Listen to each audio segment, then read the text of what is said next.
Buongiorno, my friends, and hey now, PASW staff, clients, friends joining us for a lovely Italian class we're going to have. Yesterday we looked at the singer-songwriter and lyricist Cole Porter and his wonderful songs that he did. And before we looked at, we got a little bit gangster and looked at The Godfather.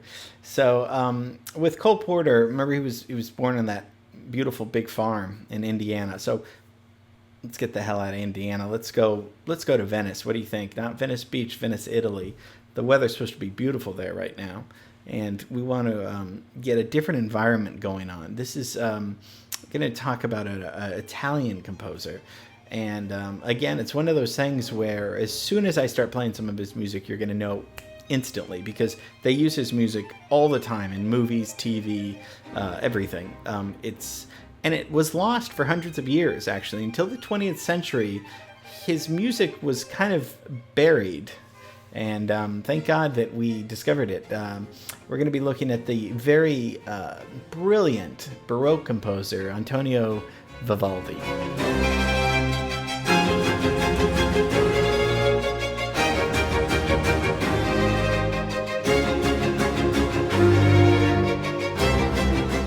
So you've heard that piece, right? It's so famous. It's on the radio. It was recently in The Undoing. It's just used all the time. And we're going to talk about why it's used all the time. We're going to talk about his life, of course, go through it, and just talk about why would music hundreds of years ago still be relevant, and why do we still like it? So we'll get philosophical, a little bit. We'll get, we're just mostly here to have fun, right? And to learn. So let's get right into Vivaldi.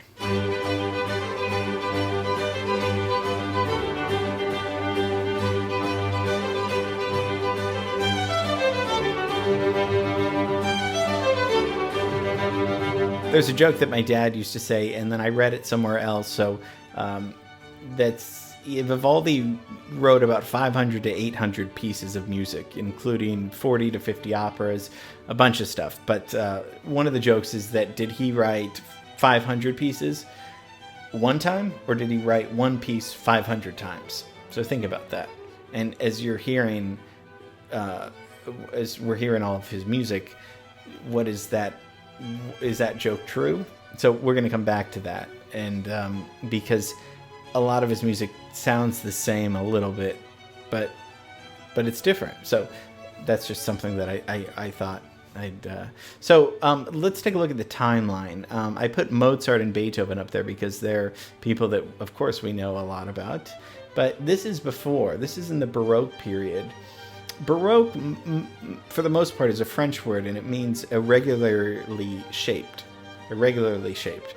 I guess that's... So if you think of architecture, right? Like the Versailles, where Marie Antoinette, lived. That's Baroque architecture. Vivaldi and Bach are Baroque music. So it's mostly something that is after the Renaissance period, before the classical period, and it's characterized by ornate detail. So that ornate detail can be in buildings, like in Versailles, or the ornate detail can be in music. Just like as we're hearing Vivaldi, there's ornate orchestration and harmony and rhythm mostly. So rhythm is just static, but if you make it ornate rhythm, it's moving, kind of like that. So just so that's what we're talking about. So he's quite a bit earlier than, and we haven't done a class on Bach, but I know everyone kind of knows mostly what Bach, what he did. He's kind of the father of Baroque, but Vivaldi was just as much up there, and Bach actually transcribed a lot of Vivaldi's music and really considered him a great genius. So he's Italian, obviously, virtuoso violin player, teacher, composer. He was a priest. He was ordained, but he didn't go into it. He was pretty sick. He had asthma as a kid. And he was born when there was a huge earthquake that happened in Italy. So I don't know. Maybe that's is that important with the zodiac? I don't know the zodiac. I don't know those things, but it'd be kind of cool and scary to be born on the day of a huge earthquake there.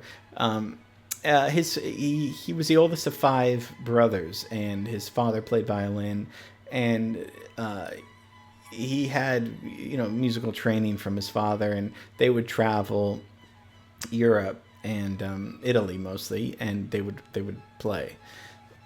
Mostly his job was, for the greater part of his life, I mean, lack of a better word, day job, was teaching music at an orphanage. That's what he did.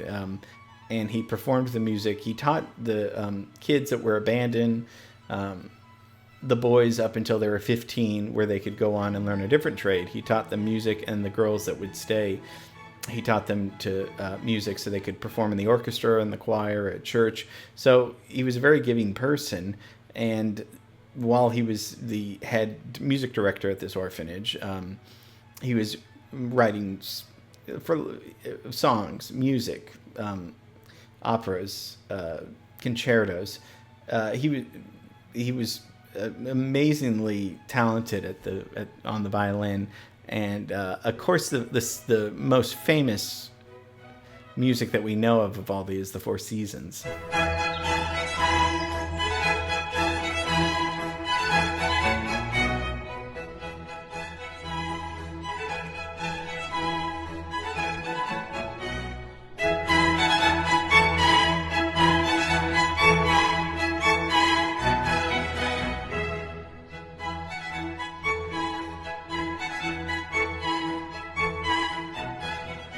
He writes the Four Seasons around 1718, and he's in this lush landscape. And this is one of the early pieces where, and Vivaldi's one of the first to use music to depict the world going around him, the world in detail, in nature. He was kind of in nature, the insects, the bugs, the water.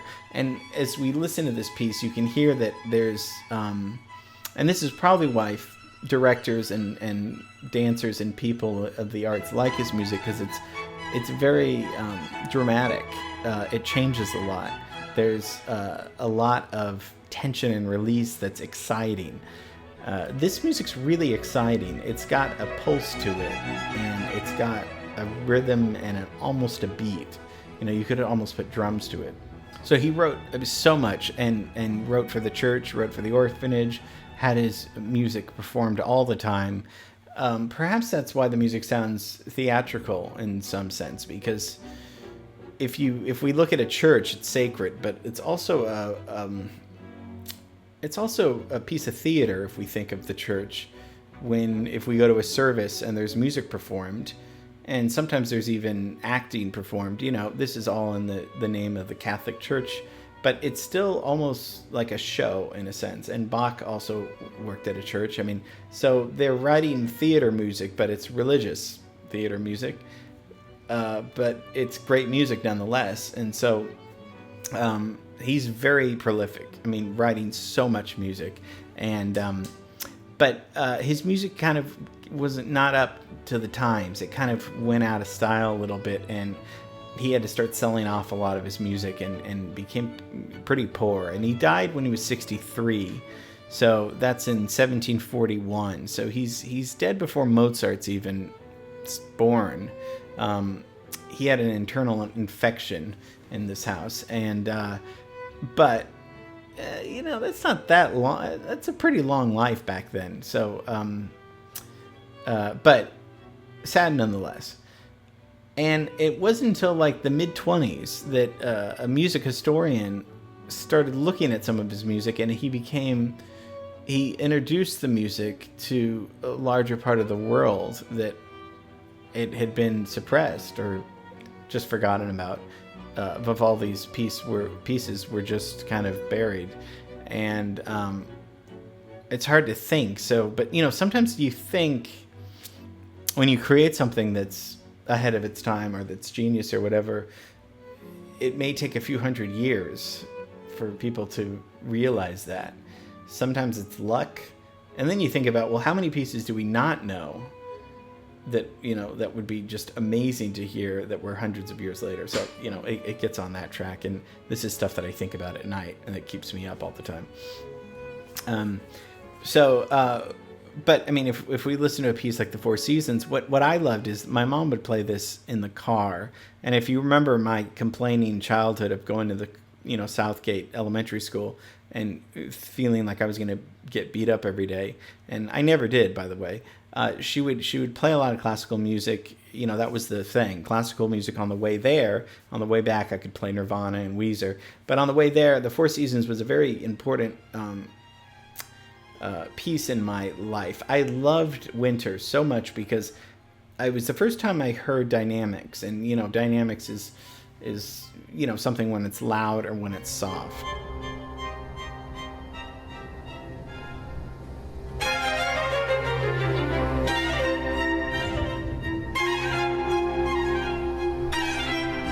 It was probably the first time I used my ears to determine, music doesn't always have to be on a constant flow. It can also be dramatic. It can also be loud and soft. That's part of Vivaldi's theatrical and dramatic use of how exciting, and that's what makes his music so exciting. I mean, as we're listening, it just sounds so fresh still, hundreds of years later, because he had the rhythm and the building and the tension and the release. And what he's mostly doing is chord progressions with melodies over it.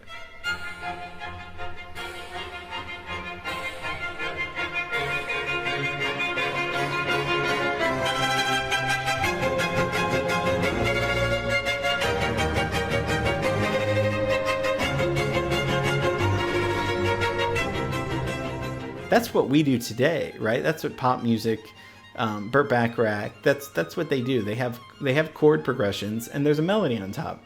Vivaldi's doing that with this persistent rhythm, constant rhythm going on. And that's why I think this music still sounds so fresh to us. And a lot of film composers write in the style of Vivaldi because there's movement, there's interest. This doesn't sound like Debussy. This doesn't sound like Wagner. This doesn't sound like Eric Satie. These are all people that we know about, of course. This sounds a little bit like Michael Nyman. He's a composer that we've talked about. But it sounds so fresh and so, I hate to say cool, but it's just so cool. So Vivaldi was so innovative, and thank God that he was resurrected in the 20th century, because the Four Seasons is something that's just, all of his music is just lovely and wonderful, and just but as we've talked about, melody lives on, right? If you can hum and whistle a Cole Porter tune, a Gershwin tune, a melody from even Wagner, melodies stay with us, and Vivaldi definitely understood that. And when you have this kind of exciting rhythmic motion underneath it, you have a hit song. He was kind of writing hit songs, even though they were just, concertos, concerti for the church or a service, or, but it must have been very exciting to be in that church hearing this for the first time. It's almost like a concert, but, there's mass and there's robes and, all these, traditional things that happen during a service. But that would be very cool if he were to perform that for us. Okay, so that's a little Italian taste of a great composer, Vivaldi, and hope you enjoyed it. I love this music.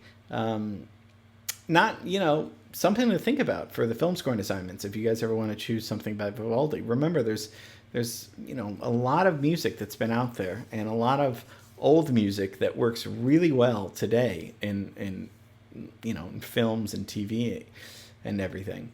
Okay, love you. I will see you tomorrow. Bye.